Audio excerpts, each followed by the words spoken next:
আসসালামু আলাইকুম ওয়া রাহমাতুল্লাহি ওয়া বারাকাতুহু।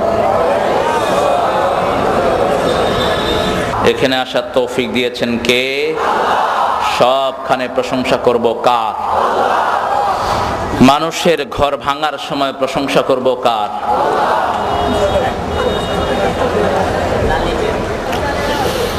আল্লাহর প্রশংসা করে মানুষের ঘর ভাঙা যাবে? কোন নবী ঘর ভাঙছেন? কোন নবী কারো রাস্তা বন্ধ করেছেন? কোন নবী জনগণকে কষ্ট দিয়েছেন? ভাঙার সাথে, অবরোধের সাথে, মানুষকে কষ্ট দেওয়ার সাথে ইসলামের কোনো সম্পর্ক?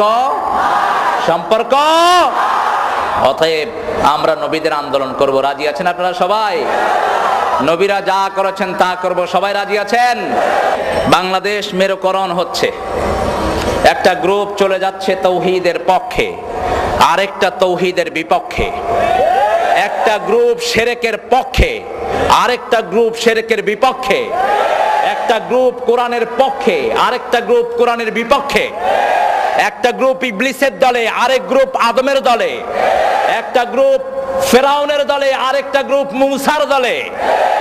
একটা গ্রুপ আবু জেহিল্লার দলে, আরেকটা গ্রুপ মুহাম্মদ সাল্লাল্লাহু। আপনারা কার দলে থাকবেন? আল্লাহর দলে থাকবো। সবাই রাজি আছেন তো? আল্লাহ কবুল করুন। সফলতা বিফলতা রাসূলের দলে থাকার মধ্যে, অন্য কোথাও সফলতা নাই। আজকে নোবেল পুরস্কার যারা পায় এরা হলো ইসলামের জঘন্য দুশমন। এই পর্যন্ত নোবেল পুরস্কার যতজনকে দেওয়া হয়েছে সবগুলো ইসলামের জাতীয় দুশমন। উপমহাদেশ থেকে ইংরেজরা যখন 1000 কোটি টাকা ছিনিয়ে নিয়েছিল, সে সময় রবি ঠাকুরকে তারা কিছু টাকা দিয়ে নোবেল পুরস্কার দিয়ে ধন্য করেছে। সে সময় ইংরেজ বিরোধী আন্দোলন চলছিল, রবি ঠাকুর ইংরেজদের পা চাটা একজন গোলাম ছিলেন। অন্যদিকে নজরুল ছিল ইংরেজদের বিরুদ্ধে তৌহিদের পক্ষে, ঠিক কিনা? নজরুল তখন বলেছিল, সারা দেশ ছাড়বি কিনা বল, না ছাড়িলে কিলের চোটে হাল করিব জল। কারার ওই লৌহ কাপাট ভেঙে ফেল কর্রে লাপাট, রক্ত জামাট শিকল পূজার পাষাণ ভেদি। একই সাথে এই নজরুল লিখেছে, আল্লাহ আমার প্রভু আমার নাহি নাহি ভয়, আমার কিসের শঙ্কা, কোরআন আমার ডঙ্কা, ইসলাম আমার ধর্ম, মুসলিম আমার পরিচয়। আলহামদুলিল্লাহ বলেন। আর রবি ঠাকুর ওই সময় লিখছিলেন, আমারও পরানো যাহা চায় তুমি তাই তাই গো, তোর চরণ তলে ঠেকাই মাথা। নাউজুবিল্লাহ বলেন। সেজন্য তারা তাকে নোবেল পুরস্কার দিয়েছে। এখন একজনের চেহারা খুব দেখা যায় টেলিভিশনে, বাংলাদেশের মহিলাদেরকে বিভৎস করার জন্য, গ্রামে গঞ্জে সুদের মতো কবিরা গুনাহকে পৌঁছে দেওয়ার জন্য সবচেয়ে বড় অবদান যিনি রেখেছেন তার নাম হলো ডাক্তার ইউনূস। সুদ এত বেশি কোনো ব্যাংকে নাই যত বেশি গ্রামীণ ব্যাংকে, এবং এই সুদ দিয়ে তিনি মানুষের বাড়িঘর ভেঙে নিয়েছেন। এটার অসংখ্য নজির আছে। যদি ইসলাম থাকতো, হাজার হাজার জিনার দায়ে তাকে শাস্তি দেয়া হতো। আল্লাহ আমাদেরকে সঠিক সমঝ দান করুক, আমরা বলি আমিন। আমার নবী বলেছেন, একটা কাজে সুদের খায় 42 বার মায়ের সাথে জিনার গুনাহ তার আমলনামায় ওঠে। এই অপকর্মের সাথে যে জাতিকে লিপ্ত করেছে তার জন্য আমাদের কোনো শ্রদ্ধা থাকতে। মুমিন কারা, এই সংজ্ঞাটা আমাদের নিতে হবে কোরআন থেকে। কে বলবেন? কে বলবেন? আল্লাহ বলবেন। যেহেতু মুমিন নাম আল্লাহই রেখেছেন, মুমিন নামে একটা সূরাও কোরআন শরীফে দিয়েছেন, আবার মুমিনুন নামেও সূরা দিয়েছেন। এক বচনও আছে, বহু বচনও আছে, কিন্তু শুধু সূরা কাফের নাই, কাফেরুন আছে। কাফেরুনদের জন্য ছোট্ট একটা সূরা দিলেন। বিশ্বনবী প্রতিদিন ফজরের নামাজে সুন্নতের সময় এই সূরাটা তেলাওয়াত করতেন, কারণ কাফেরদের সাথে আমাদের কি আন্ডারস্ট্যান্ডিং হবে, কি ভূমিকা আমরা তাদের সাথে রাখবো, সেই নীতিমালা নির্ধারণ করে দিয়েছেন কে? একই সাথে সূরা কাফিরুন পড়তেন আর সূরা ইখলাস পড়তেন। আবার রমজানুল মুবারকে যখন বিতরের নামাজ পড়তেন, সেই সময়ও প্রথম রাকাতে পড়তেন সাব্বিহিসমা রাব্বিকাল আলা, দ্বিতীয় রাকাতে পড়তেন কাফিরুন, তৃতীয় রাকাতে পড়তেন কুল হুয়াল্লাহু আহাদ আল্লাহুস সামাদ লাম ইয়ালিদ ওয়া লাম ইউলাদ ওয়া লাম ইয়াকুল লাহু কুফুয়ান আহাদ। কার পরিচয়? আরো চিৎকার করে বলেন, আল্লাহর পরিচয়। ঈমানের প্রথম শর্তই হলো কালেমার ঘোষণা। এই কালেমার ঘোষণা দিতে হবে তিনটি পর্যায়ে, ইকরার বিল লিসান, তাসদীক বিল জানান, আমল বিল আরকান। একজনে কালেমার ঘোষণা দিল, তার হৃদয়ের মধ্যে এটার বিশ্বাস থাকবে, যখনই সে কালেমার ঘোষণা দিল, ফজরের আজান হলে আর সে বাড়িতে ঘুমিয়ে থাকতে পারবে না। যখনই নামাজের আজান হলো, কালেমার সাথে সাথেই নামাজের ঘোষণা দিয়েছেন কে? আল্লাহ বলছেন, শুনো আমি কি দিয়েছি, ঈমানের বহিঃপ্রকাশের জন্য কি দিয়েছি শুনো। আল্লাযীনা ইউমিনুনা বিল গায়বি ওয়া ইউকিমুনাস সালাতা ওয়া মিম্মা রাযাকনাহুম ইউনফিকুন। ঈমান আনার সাথে সাথে নামাজ কায়েমের আন্দোলন করবা। যেই দলে নামাজ আছে, যেই দলের নেতা নামাজি, কর্মীরাও নামাজি, যেই দল নামাজকে রাষ্ট্রীয় মর্যাদায় আনতে চায়, সেই দল করার কথা বলেছেন কে? আপনারা সেই দল করতে রাজি আছেন না নাই? কে কে রাজি? দুই হাত তুলে আল্লাহকে দেখাও।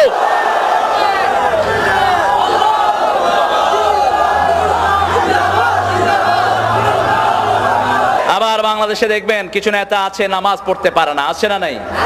আমার এক নেতার সাথে দেখা হলো, বললাম ভাই ফজরের নামাজ পড়েছেন? কয় হুজুর এটা না পড়ে পারি। বললাম কয় রাকাত? কয় 6 রাকাত। বললাম ফজরের নামাজ 6 রাকাত? আচ্ছা খুব ভালো, তো আপনি দোয়া কুনুত পারেন তো? কয় পারি না। মানে বললাম কোন নামাজে পড়ে? কয় জানাজার নামাজে পড়ে। বললাম দোয়া কুনুত পড়ে জানাজার নামাজে? কয় হুজুর জানাজার নামাজেই তো পড়তে হয়। আমি বললাম তোর বাপ মারা গেলে তুই দোয়া কুনুত পড়িস তোর বাপের জানাজায়? কয় বাবা আগেই মারা গেছে। কত বড় পোড়া কপাল এগুলো! আল্লাহ এই সব নেতা থেকে আমাদেরকে হেফাজত করেন। ওযু জানে না, গোসল জানে না, কালেমা জানে না, এরকম নেতা আছে না নাই? তোমরা বাংলার জমিন ছেড়ে বাহিরে চলে যাও, কোন নাস্তিকের জন্য বাংলার জমিন আমরা ছেড়ে দেব না। কোন কাফের বেঈমানের জন্য বাংলার জমিন ছেড়ে দেওয়া হবে না। এটা শরীয়তুল্লাহর জমিন, এটা ইখতিয়ার উদ্দিন মোহাম্মদ বিন বখতিয়ার খলজির জমিন, এটা শাহজালালের জমিন, শাহ মাখদুমের জমিন, এটা নজরুলের জমিন, এটা রবীন্দ্রনাথের নয়। আমরা কোন কাফেরের সাথে সম্পর্ক রাখবো না। আমাদের সব জায়গায় ঈমানের ছাপ থাকবে, ঠিক কিনা বলেন? আল্লাহ রাব্বুল আলামিন বলছেন মুমিনদের কাজ কি শুনো। ইন্নামাল মুমিনুনা আল্লাযীনা ইযা যুকিরাল্লাহ ওয়াজিলাত কুলুবুহুম। আমার মুমিনদের পরিচয় হলো যখনই আমার আল্লাহর জিকির শুনবে, তাদের হৃদয়গুলো কন্দনরত হয়ে যাবে, তাদের হৃদয়গুলো ভিজে যাবে। মুমিন যখনই শুনবে আল্লাহর জিকির হচ্ছে, দুনিয়ার সব ছেড়ে দিয়ে তারা আল্লাহর জিকিরে অংশগ্রহণ করবে। আর যখনই তারা সুযোগ পাবে আয়াত তেলাওয়াত করবে কার? ওয়াইযা তুলিয়াত আলাইহিম আয়াতুহু যাদাতুহুম ঈমানান ওয়া আলা রাব্বিহিম ইয়াতাওয়াক্কালুন। মুমিন যখনই আমার কোরআন তেলাওয়াত করবে, আমি তাদের ঈমানকে বাড়িয়ে দিতে থাকবো। ঈমানকে বাড়াতে বাড়াতে এমন পর্যায়ে তারা চলে যাবে, দুনিয়ার কাউকে তারা পরোয়া করবে না, একমাত্র আমি আল্লাহর উপরেই তারা ভরসা করবে। এজন্য কোরআন আছে যেখানে আমরা থাকবো, কোরআনের আইন যেখানে আমরা থাকবো। আল্লাহ রাব্বুল আলামিন বলছেন সফলতার জন্য প্রথম দিলাম ঈমান। এই ঈমানকে যদি তোমরা টিকিয়ে রাখতে চাও, এই ঈমানের পথে যদি চলতে চাও, প্রথম কাজ হলো নামাজ। প্রথম কাজ কি? আমরা বললাম আল্লাহ নামাজটাকে কিভাবে আদায় করব? তিনটা সূরত আল্লাহ নামাজের বলে দিয়েছেন। আল্লাহ প্রথম বলেছেন হাফিজু আলাস সালাওয়াতি ওয়াস সালাতিল উসতা, তোমরা নামাজগুলোকে হেফাজত করো, তবে স্পেশালি আসরের নামাজ। কোন নামাজ? আসরের নামাজ। আবার বললেন, শুরুতেই বলেছেন নামাজকে কায়েম করো। নামাজ কায়েম মানে হলো, আমরা বললাম এই নামাজ কায়েমটা কার দায়িত্ব? বিশ্বনবী যতদিন মক্কায় ছিলেন নামাজ কায়েম তিনি করেন নাই, একা একা নামাজ পড়তেন, আল্লাহ ফরজ করে দেন নাই। কেমন আছে? যখনই মদিনায় গেলেন আল্লাহ বললেন আল্লাযীনা ইম্মাক্কান্নাহুম ফিল আরদি আকামুস সালাত ওয়া আতাউয যাকাত ওয়া আমারু বিল মা'রুফ ওয়া নাহাউ আনিল মুনকার। আমার কোন গোলামকে যখন আমি ক্ষমতায় বসাই তার প্রথম কাজ হলো সে নামাজ কায়েম করবে। এরকম গোলামের পিছনে থাকতে রাজি আছেন তো? আর যারা কয় কোরআনের দরকার নাই, টুপি দাঁড়ের কোনো দরকার নাই, তাদের সাথে আমাদের কোনো সম্পর্ক। এই দেশ টুপি দাঁড়ির দেশ, ঠিক না বেঠিক? এই দেশের প্রতিটি মানুষের সাথে কোরআনের সম্পর্ক বেশি না কম? তোমরাও তো সুযোগ পেলে যখন সুযোগ পাও কোরআনের মানুষের সাথে ধোঁকা দেওয়ার জন্য হাত তোলো, আছে না নাই? এদের কথা কোরআন শরীফে আছে না নাই? এদেরকে যখন সাধারণ লোকেরা বলে ওয়াইদা কিলা লাহুম আমিনু কামা আমানান নাস, যখন তাদেরকে বলা হয় তোমরা ঈমান আনো যেমন সাধারণ মানুষ ঈমান এনেছে, তারা বলে আনুমিনু কামা আমানাস সুফাহা, বেকুবদের মতো আমরা ঈমান আনবো নাকি? আল্লাহ বলছেন ও মুমিনেরা শুনে রাখো, এদের মতো বেকুব, এদের 14 গোষ্ঠী বেকুব, ঠিক কি না? আলা ইন্নাহুম হুমুস সুফাহা ওয়ালাকিন লা, তারা যে এত বড় বেকুব, কত বড় বেকুব নিজেরাও বোঝে না।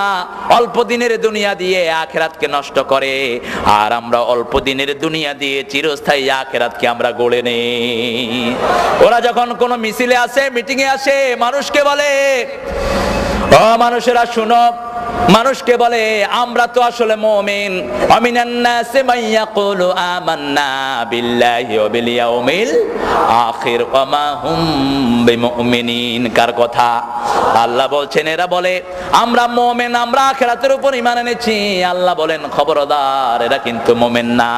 যারা ঈমানের আন্দোলন করবে না, কোরআনের আন্দোলন করবে না, ইসলামের জন্য কথা বলবে না, তারা কোনোদিন মুমিন হতে। কার কথা? কার কথা? আমরা বললাম আল্লাহ এরা কি? আল্লাহ বলছেন এরা হলো ধোঁকাবাজ। ইউখাদিউনাল্লাহ, পড়েন ইউখাদিউনাল্লাহ ওয়াল্লাযীনা আমানু ওয়া মা ইয়াখদাউনা ইল্লা আনফুসাহুম ওয়া মা ইয়াশউরুন। এরা হলো ধোঁকাবাজ, আল্লাহকে ধোঁকা দেয়, মুমিনদেরকে ধোঁকা দেয়। আল্লাহ যে মুমিনদেরকে কত ভালোবাসেন, আল্লাহকে ধোঁকা দেয় আর মুমিনদেরকে ধোঁকা দেয়। তার মানে আল্লাহ কার সাথে আছেন? জোরে বলেন। আমরা বললাম আল্লাহ মুমিনের সাথে আপনার সম্পর্ক কি? আল্লাহ বলছেন শুনো মুমিনের সাথে আমার সম্পর্ক কি। আল্লাহু ওয়ালিয়ুল্লাযীনা আমানু ইউখরিজুহুম মিনাল যুলুমাতি ইলান নূর। দুনিয়াতে যতজন ঈমানের দাবি করেছে আমি আল্লাহ তাদেরকে আমার বন্ধু বলে কবুল করে নিয়েছি। আল্লাহু ওয়ালিয়ুল্লাযীনা আমানু, কে বলছেন? কে বলছেন? ইউখরিজুহুম মিনাজ যুলুমাতি ইলান নূর। আমার মুমিনদেরকে আমি অন্ধকার থেকে আলোর দিকে নিয়ে যাই। আমার দেশের উপর সেই জন্য আল্লাহর রহমত আছে না নাই? বেশি না কম? গার্মেন্ট সেক্টরকে ধ্বংস করে দিয়ে বিদায় করে দিতে চাওয়া হয়েছে, কিন্তু আল্লাহ টিকিয়ে রেখেছেন। সুবহানাল্লাহ বলেন। আবার চেষ্টা করা হলো এই দেশটাকেও কার্যকর করে আরেকটা বিদেশি মদত পুষ্টকে এই দেশে এনে বসিয়ে দেওয়া হবে। আমেরিকা, ইংল্যান্ড, দুনিয়ার কোন কাফের দেশের অরাজকতা আমরা সহ্য করব না, ঠিক কি না? ভাউসার সাহেবেরা আসেন আমাদের দেশে। নাম কি? ভাউসার। নাম কি? মাশাআল্লাহ, কুত্তাও বেশি দেয় নাম হলে। ভাউসার, ভাউসার সাহেব আসছে আমাদেরকে প্যাড দেওয়ার জন্য। আমরা বললাম আমরা ভাউসার টাউসার মানি না। আমরা নামাজ আছে যেখানে আমরা আছি, ঈমানের কথা যেখানে আমরা আছি, এজন্য বাংলাদেশের জেনারেল মানুষকে যারাই কিনতে চায় কালেমার দোহাই দেয়, আছে না নাই? কারণ কালেমা ছাড়া বাংলাদেশের মানুষকে কিনা সম্ভব নয়। বুঝতে হবে যাদের আন্দোলনের মধ্যে কোরআনের কর্মসূচি নাই, নামাজের কর্মসূচি নাই, ইসলামের কর্মসূচি নাই, এরাই হলো ধোঁকাবাজ এবং বেঈমান। সেজন্য আমার আল্লাহ বলছেন, শুনো, ঈমানের প্রথম শর্ত হলো নামাজ। নামাজ কায়েমের আন্দোলন করবা, যাতে নামাজ যখন রাষ্ট্রীয়ভাবে কায়েম না হবে, তোমরা নিজেদের পরিবারে, নিজেদের সংসারে, নিজেদের দলের ভিতরে যারা থাকবে নামাজ কায়েম করবে তার ঘরে সকাল থেকে নিয়ে রাত পর্যন্ত নামাজ কায়েম করবে। কার কথা? আর ফজরের সময় বেশি করে কোরআন পড়বে। এই দুইটা গুণ যার মধ্যে আমি আল্লাহ পাবো, কিয়ামতের ময়দানে এই কোরআন তার জন্য সাক্ষী হয়ে যাবে। আকিমিস সালাতা লিদুলুকিশ শামসি ইলা গাসাকিল লাইল ওয়া কুরআনাল ফাজর ইন্না কুরআনাল ফাজর কানা মাশহুদা। আল্লাহ বলছেন সকাল থেকে নিয়ে রাত পর্যন্ত নামাজ কায়েম করো। কার কথা? কারণ নামাজের ভিতরে আমরা কার কথা পড়ি? আল্লাহর কথা পড়ি। এই জন্য নামাজ, যাদের জীবনে নামাজের কর্মসূচি নাই তারা কখনো মুমিন হতে, আপনি নিজে নামাজ পড়েন কিন্তু নামাজে যেই দল রাষ্ট্রে গেলে, রাষ্ট্রীয় ক্ষমতায় গেলে নামাজ কায়েম করবে, এমন দলের সাথে আপনার বন্ধুত্ব নাই, আপনার সম্পর্ক নাই। আপনার সম্পর্ক এমন দলের সাথে যারা মসজিদের তালা লাগিয়ে দেয়, যারা টুপি দাড়ির অপমান করে, নামাজের বেইজ্জতি করে। বুঝতে হবে আপনার নামাজ জীবনেও কবুল। অত্যন্ত স্পষ্ট ভাবে আল্লাহ রাব্বুল আলামিনের হাবিব বুখারীর বর্ণনায় সাইয়েদনা ওমর ফারুকের থেকে বর্ণিত একটি হাদিস বর্ণিত হয়েছে। একটা লোক বিশ্বনবীর পিছনে নামাজ পড়তেন। কি পড়তেন? বিশ্বনবীর সাথে ইফতারি করতেন, দাওয়াতে যেতেন। আল্লাহর হাবিব সাল্লাল্লাহু আলাইহি ওয়াসাল্লাম লোকটা মারা যাওয়ার পরে তারা জানাজায় রওনা হলেন। ওমর ফারুক জামা টেনে ধরলেন। 5টা জায়গায় ওমর একা সিদ্ধান্ত নিয়েছেন। ওমরের সিদ্ধান্তের উপর আল্লাহ কোরআনের আয়াত নাজিল করে দিয়েছে। এজন্য বিশ্বনবী বলতেন, আমার পরে যদি কেউ বিশ্বনবী হতো, আমার ওমর হয়ে যেত বিশ্বনবী। এত বড় কথা কোন সাহাবীর ব্যাপারে বিশ্বনবী বলেন নাই। লাউ কানা নাবিয়্যাম মিন বাদি লাকানা ওমর। আমার পরে যদি কেউ বিশ্বনবী হতো তাহলে সেই সম্মান আল্লাহ ওমরকে দান করে দিতেন। আবার ইসলামের ব্যাপারে সামান্য একটু ত্রুটিও তিনি বরদাস্ত করতেন না। যেখানেই দেখতেন ইসলামের খেলাফ হচ্ছে, তার গর্দানটাকে দুনিয়া থেকে বিদায় করে দিতেন। সুবহানাল্লাহ বলেন। কোন মুনাফিক যখন ইসলামের সাথে বেয়াদবি করেছে, তার প্রতিশোধ নিয়েছেন সাইয়েদনা ওমর। সুবহানাল্লাহ বলেন। বিশ্বনবীর বিচার মানে না এক মুনাফিক।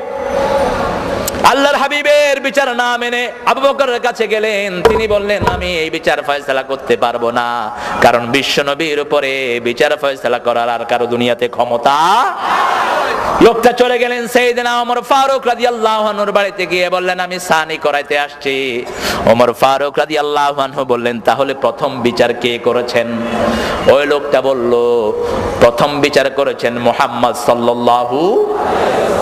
ওমর ফারুকের সারা শরীর যেন শিহরিয়ে ওঠে। তিনি বললেন, বিশ্বনবীর বিচার কি তোমার পছন্দ হয় নাই? কয় না, তিনি ইহুদির পক্ষে রায় দিয়েছেন আর আমি মুসলমান, আমার বিপক্ষে রায় দিয়েছেন।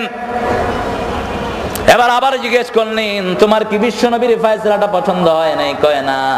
কি করতে চাচ্ছ? কয়, ওমর আপনি একটা ফয়সালা দিয়ে দেন। ওমর বলেন, একটু বসো, আমি ফয়সালা দিতে হলে একটু ভিতরে যাওয়া লাগবে। ভিতরে থেকে খোলা তলোয়ার নিয়ে এসেছেন, এক কোপে শরীর থেকে গর্দানটা নামিয়ে দিয়েছেন। আজকের যুগে যদি এরকম ওমর হতো, ইসলামের শত্রুরা ইসলামকে নিয়ে বান্দরামি করতে পারত না। ঠিক কিনা বলেন? এদেশের কবি কুখ্যাত অসভ্য, কুখ্যাত কবি, আমার নবীকে গালি দিয়েছে এক কবি, এক সাহিত্যিক। মারা যাওয়ার 5 বছর আগে বলেছে আমার নবী নাকি চরিত্রহীন ছিল। যেই নবীর ব্যাপারে সারা কোরআন আল্লাহ অক্ষ করে দিয়েছেন। আল্লাহ নিজের সিফতি নাম বিশ্ব নবীর চরিত্রের জন্য ব্যবহার করেছেন। আল্লাহ আজিম শব্দটি কোন নবীর চরিত্রের জন্য ব্যবহার করেন নাই, বিশ্ব নবীর চরিত্র ছাড়া। এমন চরিত্র আল্লাহ দিলেন, কিয়ামত পর্যন্ত মানুষ অনুসরণ করে এই চরিত্রের আগামাথা করতে পারবে না। আল্লাহু আকবার। সেই নবীর ব্যাপারে যখন এত কটু কথা বলা হলো, তাকে বলা হলো সাহসী লেখক। তিনি নাকি সাহসী লেখক। এদেশের ক্ষমতাসীনরা যদি তৌহিদ বুঝতো, কোরআন বুঝতো, ওই লেখকটা বাংলাদেশে ঢুকার সাথে সাথে তাকে ফাঁসি কাস্টে ঝুলানো হতো, ঠিক কিনা? কারণ পৃথিবীতে যারা বিশ্ব নবীর বিরুদ্ধে কথা বলে, দুনিয়াতে বেঁচে থাকার তাদের কোনো অধিকার। আল্লাহর হাবিব সাল্লাল্লাহু আলাইহি সাল্লামের বিরুদ্ধে এত বড় কথা কোন ইহুদি, কোন খ্রিস্টান, কোন বেঈমানও কখনোই বলতে পারে নাই। তার মৃত্যু হলো জার্মানে।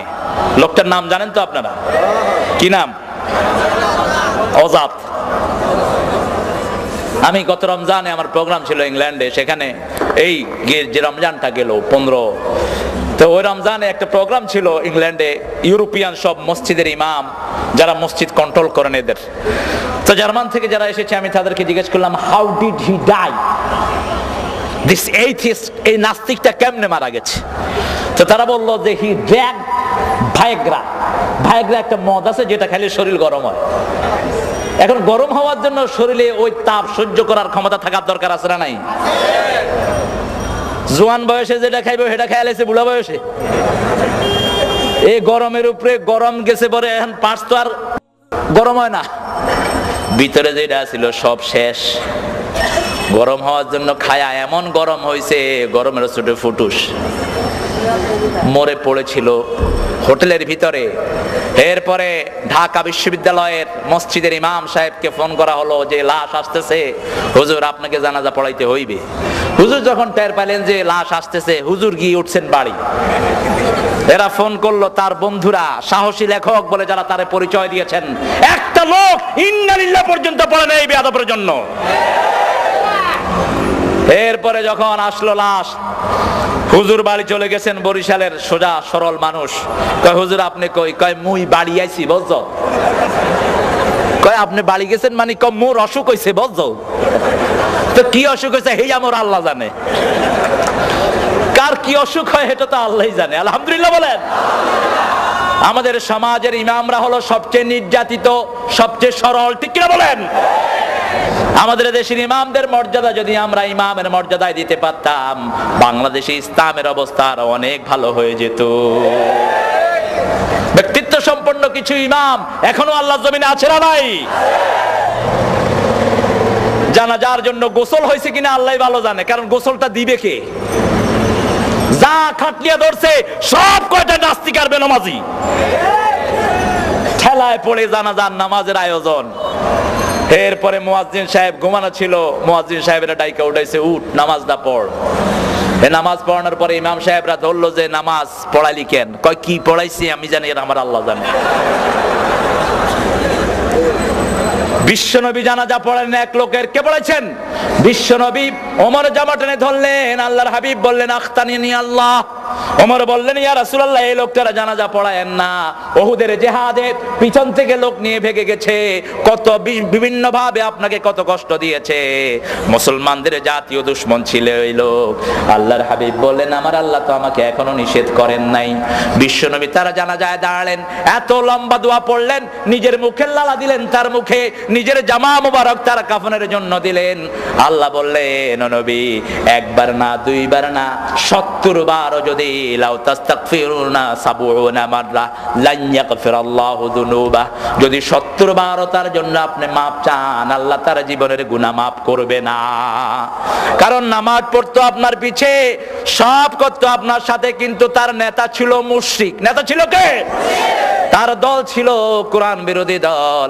অতএব কোরআন বিরোধী লোক কোনদিন আপনার সাথে কবুল হতে পারে না। সেজন্য আমার আল্লাহ বলছেন প্রথমে তোমার নেতা ঠিক করে নিবা, কোন নেতার পিছনে যাবা। কিয়ামতের ময়দানে সূরা বনী ইসরাঈলে আল্লাহ বলছেন আমি কোন মানুষকে একাকী ডাকবো না। ইয়াউমা নাদউ কুল্লু উনাসিন বিইমামিহিম, আমি প্রত্যেক মানুষকে তার ইমাম সহকারে ডাকবো। কার কথা? ইমামকে আগে ডাকবো, কোন নেতার পিছনে চলেছে সেই নেতাকে আগে ডাকবো, তারপরে কর্মীদেরকে ডাকা হবে। নেতা সাহেব আসবেন, জীবনেও পশ্চিম দিকে ফিরে আষাঢ় খায় না, এরকম নেতা আছে না নাই? কমিউনিস্ট আছে না নাই, নেতা সাহেব আসবে, আরে সর্বনাশ। কর্মীদেরকে আল্লাহ বলবে দোকান ভাঙছিলি কেন? কই এইটা কইছে। ওই মানুষের কষ্ট দিয়েছিলি কেন? এই যে এই নেতা কইছে ইন্না সাদাতানা ওয়া কুবারানা ফাআদাল্লানা, আমাদের এই নেতাগুলো আমাদেরকে গোমরা বানিয়েছে, আমাদেরকে পথভ্রষ্ট করেছে, মানুষকে অত্যাচারিত করার জন্য সব সময় কুমন্ত্রণা দিছে। নামাজের কথা বলে নাই, রোজার কথা বলে নাই, মানুষের উপরে ইহসানের কথা বলে নাই। কথাগুলো কোরআন শরীফে আছে না নাই? এবার নেতাগুলো কি জবাব দিবে সেটাও সূরা ইব্রাহিমে আল্লাহ তুলে দিয়েছেন। আল্লাহ বলছেন নেতাগুলো সেই দিন বলবে ফালা তালুমুনি, পড়েন ফালা তালুমুনি ওয়ালুমু আনফুসাকুম, আমাদেরকে বৎসরা দিও না, আমরা তো তোমাদেরকে কোরআন দিয়ে ডাকি নাই, হাদিস দিয়ে ডাকি নাই, সাহাবীদের চরিত্র দিয়ে ডাকি নাই, নবীদের কথা দিয়ে ডাকি নাই, কোন মুমিনের উপমা দিয়ে ডাকি নাই। দাউতুকুম ফাস্তাজাবতুমনি, এমনি ডাক দিয়েছি, দলে দলে আমাদের ডাকে সাড়া দিয়েছো, এখন কেন আমাদেরকে দোষারোপ করো? আছে না নাই?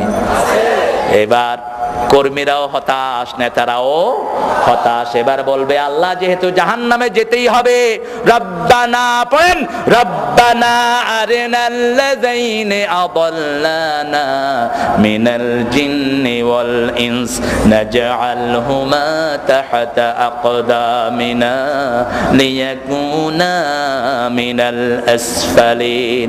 ও আমাদের রব, show us those leaders, show us those people who make us stray, ওই লোকগুলোকে দেখায়া দেন যারা আমাদেরকে গোমরা করেছে, আমাদেরকে তৌহিদের পথে আসতে দেয় নাই, নামাজের পথে আসতে দেয় নাই, আজানের পথে আসতে দেয় নাই, ঈমানের পথে আসতে দেয় নাই। আল্লাহ আমাদেরকে ওই সমস্ত নেতাগুলো থেকে আপনি হেফাজত করেন।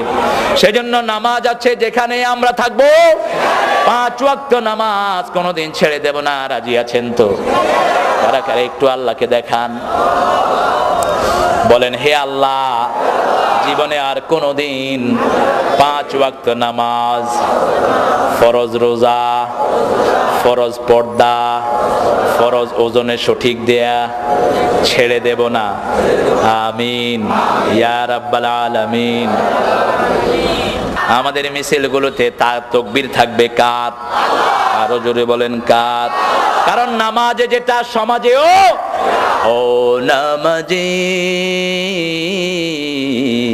কোরআন দিয়ে নামাজ পড়ো, সমাজ কেন গড়ো না? বলেন ও নামাজি,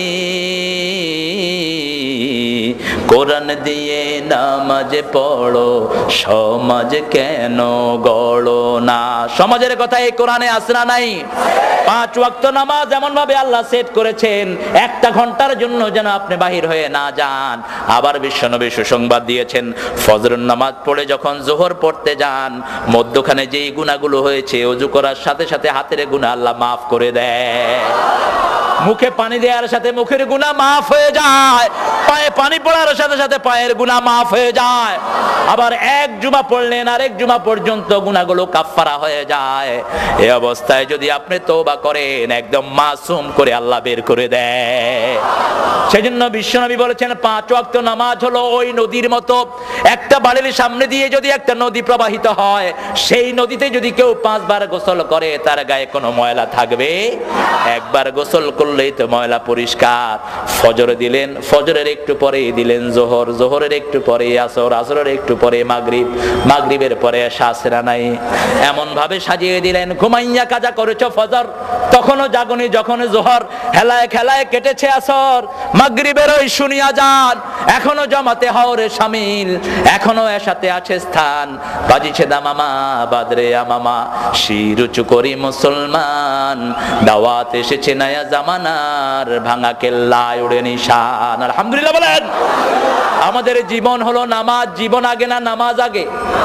কে বলেছেন? কে বলেছেন? আল্লাহ বলছেন বিশ্বনবী 5 ওয়াক্ত নামাজে তাকবীরে তাহরিমা বেদে এই আয়াতটা পড়তেন, পড়েন কুল ইন্না সালাতি ওয়া নুসুকি ওয়া মাহইয়ায়া ওয়া মামাতি লিল্লাহি রাব্বিল আলামিন। বলো আমার নামাজ, আমার কুরবানি, আমার জীবন, আমার মৃত্যু সবটা কার জন্য দিলাম? সে আল্লাহ বলছেন গোলাম নামাজ কায়েম করবা, নামাজ হেফাজত করবা, আর নামাজ যখন পড়বা তোমার হৃদয়ের অবস্থাটা কি হবে শোনো, ওয়াল্লাযীনা হুম ফি সালাতিহিম খাশিউন। খুশু খুজু মানে স্থিরতা, খুশু খুজু মানে কার ভয়? একজন সাহাবী নামাজে দাঁড়িয়েছেন, নামাজে দাঁড়িয়ে জামা লাড়তেছেন, দাড়ি লাড়ছেন। আল্লাহর হাবিব সাল্লাল্লাহু আলাইহি সাল্লাম বললেন লাউ খাশিয়াত কলবাহু লা খাশিয়াত জাওয়ারিহু। তার হৃদয়ে যদি আল্লাহর ভয় থাকতো তাহলে অঙ্গ প্রত্যঙ্গের মধ্যেও ভয় থাকতো। সুবহানাল্লাহ বলেন।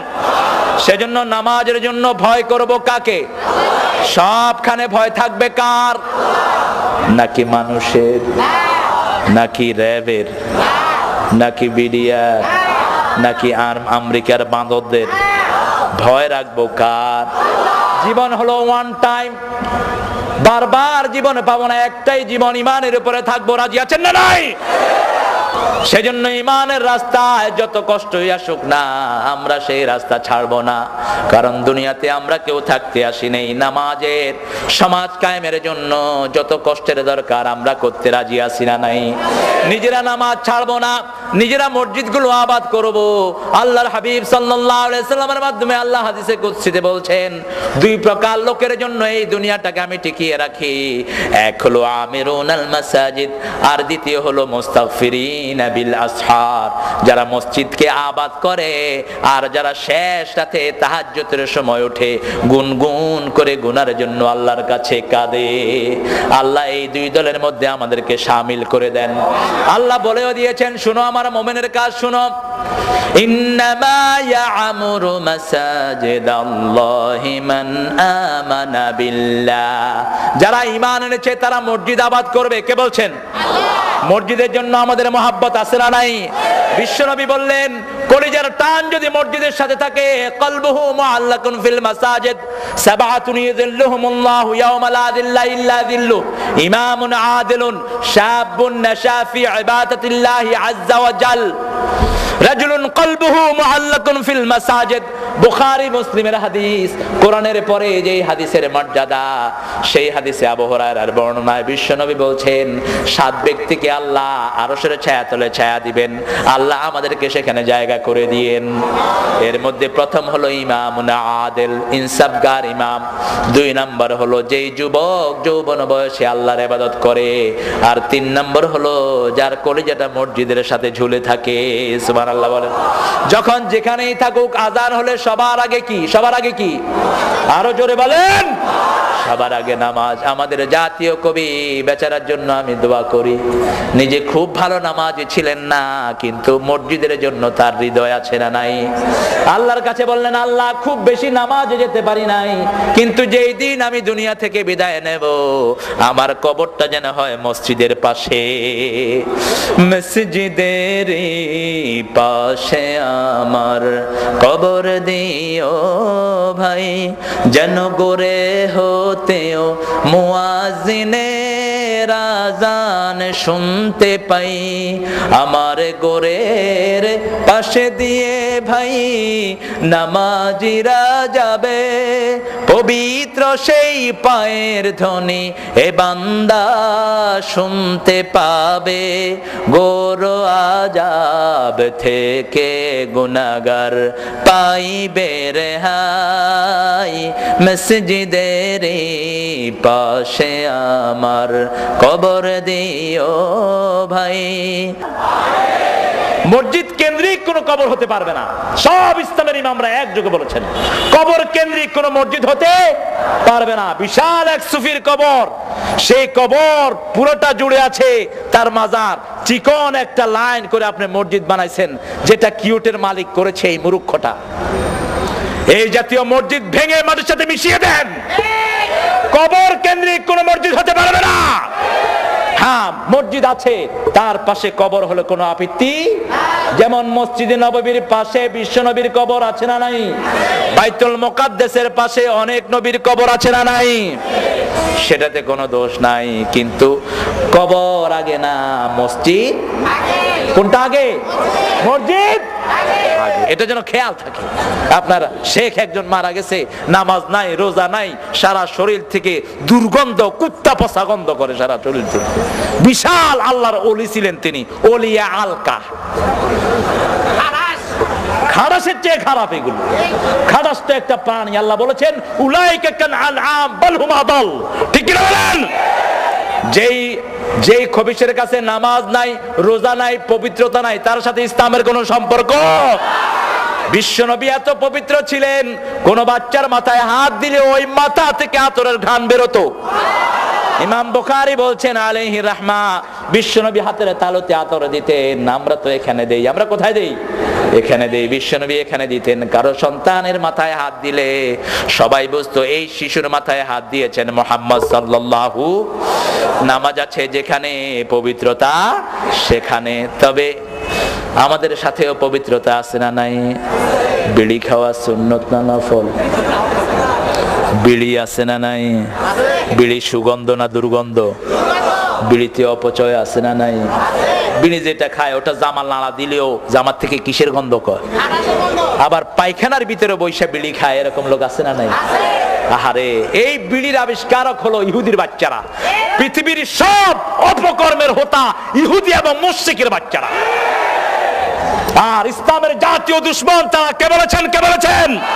লাতাজিদান্না শাদ্দান নাসি আদাওয়াতান লিল্লাযিনা আমানুল ইয়াহুদ ওয়াল্লাযিনা আশরাকু। আল্লাহ বলেছেন ইসলামের জঘন্য দুশমন, মুমিনদের জঘন্য দুশমন হলো ইহুদির বাচ্চা এবং মুশরিকের বাচ্চারা। এদের সাথে আমাদের কোনো সম্পর্ক? সেজন্য প্রত্যেক নামাজে আল্লাহ খবর নেন শিরকের সাথে কোনো সম্পর্ক আছে কিনা। আমাদের জাতির পিতার দোয়াকে নামাজের মধ্যে আল্লাহ বেঁধে দিয়েছেন, ইন্নী ওয়াজ্জাহাতু ওয়াজহিয়া লিল্লাযী ফাতারাস সামাওয়াতি ওয়াল আরদ হানিফাও ওয়া মা আনা মিনাল মুশরিকিন। আমি আমার আল্লাহর দিকে মুখ ফিরিয়ে দিলাম, যেই আল্লাহ আকাশও বানিয়েছেন, জমিনও বানিয়েছেন। সুবহানাল্লাহ বলেন। আকাশের কোনো কিছুর দিকে আমি মুখ ফিরাবো না। সূর্য আমার দেবতা নয়, চন্দ্র আমার দেবতা নয়, গাছ আমার দেবতা নয়, তুলসী গাছ আমার পূজনীয় নয়, সাপ আমার নয়। এই জমিনকে, গোটা জমিন যিনি বানিয়েছেন, গোটা আকাশ যিনি বানিয়েছেন, সেই আল্লাহর দিকে আমি মুখ ফিরিয়ে দিলাম। আর অন্য কাউকে দেব না। হানিফান ওয়া মা আনা মিনাল শিরকের সাথে আমার কোনো সম্পর্ক। আবার এই যে হজে যাচ্ছে এখন মানুষ, সেই হজে যাওয়ার সময় এই স্লোগানটা আল্লাহ নিয়েছেন কি নেন নাই? আল্লাহ বলেন, গোলাম এতদিন তো চুপচাপ ছিলি, ঘুমিয়েছিলি, এখন কি জন্য আমার কাছে হজ করতে আসলি? গোলাম জবাব দেয়, লাব্বাইক লা শারীকা লাকা লাব্বাইক। ও আল্লাহ, আমি আপনার কাছে হাজিরা দিতে এসেছি। এতদিন ভালো নামাজি ছিলাম না, কোরআনের দলে ছিলাম না, ইসলামের ভিতরে ছিলাম না, নাস্তিক মুরতাদদের পিছনে দৌড়ে দৌড়ে জীবন নষ্ট করেছি। আল্লাহ, আমি এখন বুঝেছি, এখন আমি আমার জীবনে সাদা মাটা কাফনের কাপড় গায়ে দিয়ে আমি হাজিরা দেওয়ার জন্য এসেছি। আগে যত কোটি লোক মুসলমান ছিল, এখন বাড়ছে না কমছে? প্রতিদিন বাড়ে না কমে? সেজন্য ঈমান আছে যেখানে সফলতা সেখানে, নামাজ আছে যেখানে সফলতা সেখানে। যার কাছে নামাজ নাই তার সাথে নবীর কোনো সম্পর্ক, আল্লাহর কোনো সম্পর্ক। অনেক লোক আছে আমাদের সমাজে, কয় হুজুর নামাজ পড়ি না কিন্তু ঈমান খুব মজবুত। আছে না নাই? তো তোর বুকের হাড্ডির নাম কি ঈমান নাকি? তুই যদি ঘুষা দিয়া বুক ফাড়ায়ও ফালাস, তোর তো ঈমান থাকলো না। তোমাকে নামাজ পড়তে হবে। আমার নবী বলেছেন 5 ওয়াক্ত নামাজ যারা জামাতে পড়ে, ফাস্তাশহাদু বিল ঈমান, তাদেরকে মুমিনের সার্টিফিকেট দিয়ে দাও। আবার আল্লাহ বলেছেন বহু নামাজি আছে, তাদের নামাজগুলো আল্লাহর দরবারে পৌঁছে না, নামাজ পড়তে যায় কিন্তু তারা সেখানে অভিশাপ নিয়ে বাড়ি ফিরে আসে। আছে না নাই? ফাওয়াইলুল লিল, পড়েন, ফাওয়াইলুল লিল মুসাল্লিন الذين هم عن صلاتهم ساهون الذين هم يراءون ويمنعون الماعون ওই মুসল্লিদের জন্য অভিশাপ কে বলছেন? আরো জোরে বলেন, কে বলছেন? যারা নামাজের ব্যাপারে উদাসীন, নামাজ পড়ে কি পড়ে জানে না, নামাজ পড়ে সমাজে সে আরেক বেনামাজি নেতার পিছনে চলে আসে না নাই, নামাজ পড়ে ঠিক কিন্তু সুদের আন্দোলন করে আছে না নাই, নামাজ পড়ে ঠিক কিন্তু সুদী ব্যবসায়ী করে। আল্লাহ রাব্বুল আলামিন বলেছেন তোমরা যদি মুমিন হতা কখনোই সুদী ব্যবসা করতে না, ঠিক না বে ঠিক? সেজন্য আমার আল্লাহ রাব্বুল আলামিন বলছেন গোলাম যারা নামাজ পড়বে না এরা প্রথম জাহান্নামী হবে। কার কথা? কার কথা? يتساءلون عن المجرمين ما سلككم في سقر لم نك من المصلين ولم نك نطعم المسكين কার কথা? মুসলিমদের ব্যাপারে প্রশ্ন এসেছে, আল্লাহ বলবেন কোরআনের ভিতরে শিখিয়ে দিয়েছেন জান্নাতীরা যখন বলবে ও ভাইয়েরা তুই তো বড় ব্যবসায়ী ছিলি, তুই তো বড় নেতা ছিলি, আজকে জাহান্নামী হলি কেন? সাথে সাথে সে বলবে এমন দল করেছি নেতাও বেনামাজি আমিও ছিলাম বেনামাজি, এমন দল করেছি যেই দলে নামাজের কোনো কর্মসূচি ছিল না, ঠিক না বে ঠিক? যেই দলে মিসকিনকে খাওয়ানোর কোনো সিস্টেম ছিল না, কারণ নামাজ আছে যেখানে খাওয়া দাওয়া, যেই মাসে নামাজ বেশি খাওয়া দাওয়া বেশি না কম? কোন মাস? আরো জোরে বলেন, খাওয়া বেশি না কম? আমি এক হুজুরকে নিয়ে না ইফতারি করছিলাম, ফট করে উঠছে, বললাম হুজুর কি হয়েছে? কয় পাজামার রশি ছিঁড়ে গেছে। বললাম ভাই আর খায়েন না? কয় হুজুর অর্ধেকও খাইনি। বললাম খান খান খান। আরেক জায়গায় দেখি একজনে বাইগুনি খাচ্ছে আর চুলকাচ্ছে, বললাম বেগুনি খেলে ভাই চুলকালি বাড়ে? কয় খাইতেও মজা চুলকাইতেও মজা। রমজানের কি মজা, সুবহানাল্লাহ বলেন। এই মজা দিয়েছেন কে? রমজানের মতো যদি সারা বছর নামাজ পড়তেন, সারা বছর আপনার ঘর আপনার বাড়িকে আল্লাহ বরকত দিয়ে ভরে দিতেন। মক্কা মদিনার বদনামি আমরা করি, অনেকেই করে, কিন্তু মক্কা মদিনার মতো ইসলাম কিয়ামত পর্যন্ত কোথাও আসবে না। মক্কা মদিনার লোকেরা সুযোগ পেলেই নামাজে দাঁড়ায়, সুবহানাল্লাহ বলেন। আমার নবী যখনই একটু কষ্ট অনুভব করতেন নামাজে দাঁড়িয়ে যেতেন আর বলতেন আমার উম্মতেরা সল্লু কামা রাআইতুমুনি উসাল্লি, আমি যেইভাবে নামাজ পড়েছি আমার মতো নামাজ পড়ো। কেউ যদি বিশ্বনবীর তরিকা অনুযায়ী নামাজ পড়ে জীবনে কোন রোগ তাকে স্পর্শ করবে না, সুবহানাল্লাহ বলেন। নামাজের ভিতরে সব রোগের ঔষধ আছে না নাই? একটু ভালো করে নামাজ পড়ে দেখেন, 2 রাকাত নামাজ পড়েছেন আমার নবী, সারা রাত কাটিয়ে দিয়েছেন। মা আয়েশা বলছেন আমি বিশ্বনবীকে একসাথে আমরা দুজন শুলাম, একটু পরে দেখি বিশ্বনবী আর বিছানায় নাই, তাকিয়ে দেখি তিনি কোথাও নাই। এরপরে দেখলাম তিনি ওযু করে এসে নামাজে দাঁড়িয়েছেন। আমি শুনতে লাগলাম বিশ্বনবীর তেলাওয়াত, এত সুন্দর তেলাওয়াত আল্লাহর জমিনে আর কারো হবে না। আমার নবী যখন তেলাওয়াত করতেন কাফেররা এসে বাড়ির চারপাশে ঘিরে থাকতো, সেজন্য আমার নবী বলতেন সুর করে যারা সুন্দর করে কোরআন পড়ে না এরা কখনো আমার উম্মত হতে পারবে না। কোরআনের মজাই হলো তেলাওয়াত। কোরআনের মজা কি? এই যে রমজান মাসে 70-80 লক্ষ লোকের জামাত হয় মদিনায় এবং মক্কায়, তেলাওয়াত শুরু হয়, হাজার হাজার লোক গুনগুন করে কাঁদতে থাকে। কোরআনের এমন মজা যে বুঝলো না তেলাওয়াতের মজা তার কাছে নামাজও মজা লাগবে না, কারণ নামাজের পানি হলো তেলাওয়াত, সুবহানাল্লাহ বলেন। বিশ্বনবী তেলাওয়াত শুরু করলেন, করতে করতে সূরা বাকারা শেষ করলেন। মা আয়েশা ঘুমিয়ে পড়লেন, আবার জাগলেন, দেখলেন বিশ্বনবী বাকারার শেষ আয়াত পড়ছেন আর দরদর করে চোখ বেয়ে বেয়ে পানি ঝরছে। আবার আল্লাহকে বলছেন আল্লাহুম্মা হাসিবনি হিসাবাই, হে আল্লাহ আমার হিসাবটা আপনি সহজ করে দিয়েন। নামাজ শেষের পরে মা আয়েশা জিজ্ঞেস করলেন ইয়া রাসূলুল্লাহ কেন হিসাব সহজের জন্য আপনি দোয়া করেন? আল্লাহর হাবিব বললেন এই দোয়াটা এই জন্যই করি যাতে আল্লাহ বিনা হিসাবে জান্নাত দিয়ে দেয়। কারণ আল্লাহ যদি কারো হিসাব চান আল্লাহর কাছে হিসাব দেওয়ার ক্ষমতা দুনিয়াতে কারোই। এজন্য আল্লাহ বলেছেন ডান হাতে যার আমলনামা দিবেন বিনা হিসাবে আল্লাহ তাকে জান্নাত দিয়ে দিবেন। আম্মা মান উতিয়া কিতাবাহু বিয়ামিনিহি ফাসাউফা ইউহাসাবু হিসাবান ইয়াসীরা ওয়া ইয়ানকালিবু ইলা আহলিহি মাসরুরা। যার আমলনামা ডান হাতে দেয়া হবে তাকে বিনা হিসেবে জান্নাত দিবেন, সে তার আত্মীয় স্বজনের কাছে হাসতে হাসতে চলে যাবে। আত্মীয় স্বজন বলতে বোঝানো হয়েছে ঈমান যারা এনেছে সব মুমিনরা হলাম আমরা আত্মীয়, ঠিক না বে ঠিক? এই মাঠে আমরা যারা আছি আমরা সবাই এক পরিবার। কয় পরিবার? আমার আপন ভাই যদি কালেমা না পড়ে সে আমার পরিবার নয়।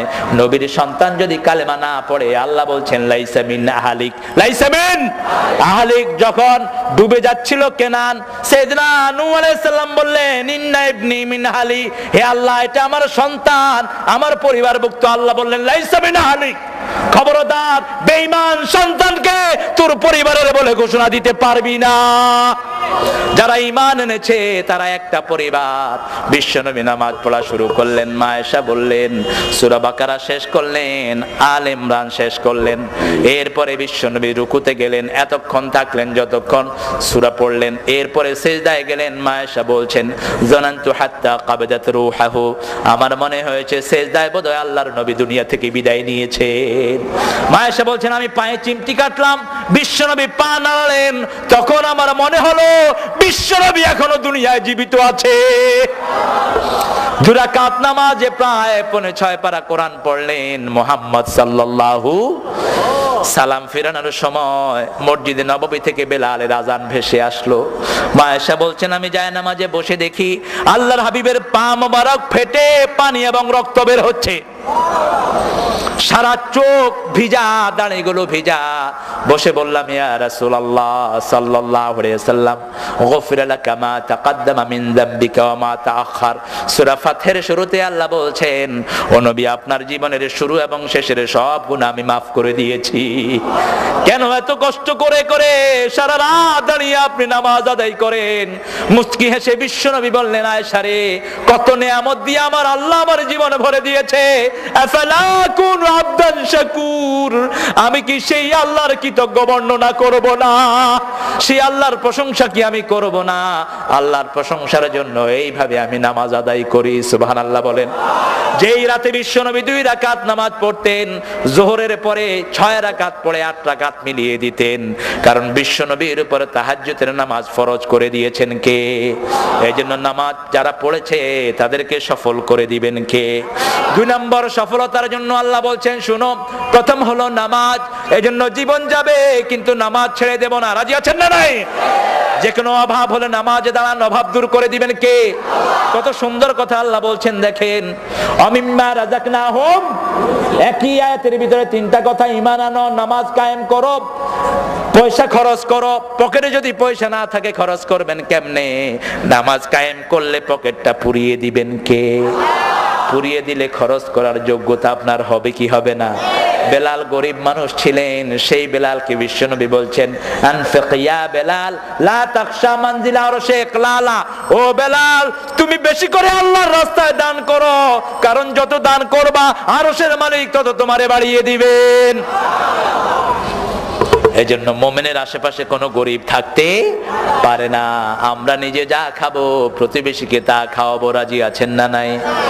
সেজন্য আমার আল্লাহ বলছেন গোলাম দুনিয়া আখিরাতে যদি সফলতা চাও, সফলতার প্রথম মাপকাঠি হলো নামাজ। প্রথম কি? প্রথম ঈমান, 2 নম্বরে নামাজ। আর যার ঈমান নাই তার নামাজ কখনো কবুল। এরকম বেনামাজি আমাদের দেশে আছে না নাই? ওযু ছাড়া নামাজ পড়ে আছে না নাই?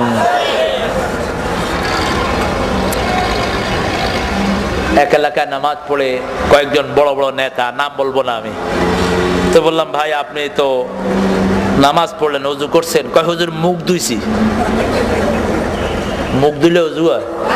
কথা কন না কেন? আরেক নেতার পাশে আমি বসলাম, তো নেতা সবারই দেখে দেখে ওযু করতেছে। এখন ওযুর কুলির পানি যে আমরা ফালা দিই নেতার আর খবর নাই। আমি কই পানি করস কি? কয় খায়া লাইতেছি সব। পোড়া কপাল। আল্লাহ কিয়ামতের ময়দানে বলবেন সেজদা দে, সেজদা দে। দুনিয়াতে সেজদা দানকারীদের সাথে আন্দোলন করো নাই, ভালো লাগে নাই টুপিওয়ালা দাঁড়িয়েদেরকে, ঠিক কিনা বলেন?